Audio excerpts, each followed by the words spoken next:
Top quality और consistent performance के लिए सिर्फ सिल्वर पंप्स एंड मोटर्स, नाम याद रखना। બોગસ તબીબને લઈને આરોગ્ય મંત્રીએ સ્પષ્ટતા કરી। સુરતનો બનાવ અંગે પોલીસ અને આરોગ્ય વિભાગ તપાસ કરી રહ્યું છે તેવું તેમણે કહ્યું છે। તબીબોની ડિગ્રી બાબતે કન્ફર્મ કરવામાં આવ્યું। જે આરોપીઓ પકડાયા તેમની પાસે નકલી ડિગ્રી મળી આવી। 12 માર્ચ સુધી માન્યતા પ્રાપ્ત તબીબોની નોંધણી ફરજિયાત। રજીસ્ટર ન થયેલા તબીબો સામે પગલાં લેવામાં આવી રહ્યા હોવાની વાત ઋષિકેશ પટેલે જણાવી છે।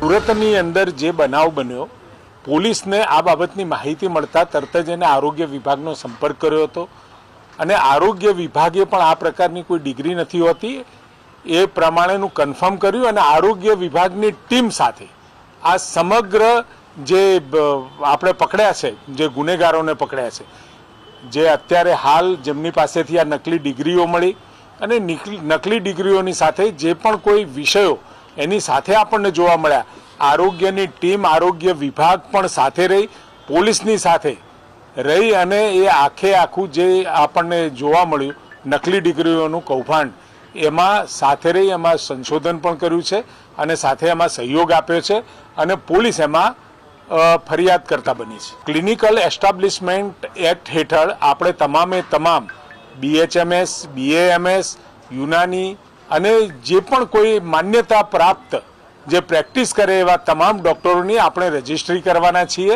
અને એ કાયદા હેઠળ એ લગભગ ત્રીજા મહિનાની અંદર 12/3 સુધી 12/3/25 સુધીમાં એની નોંધણી કરાવવી ફરજિયાત છે। જો એ ન નોંધવામાં આવે તો એના ઉપર કાયદેસરના પગલાં પણ લઈ શકાય।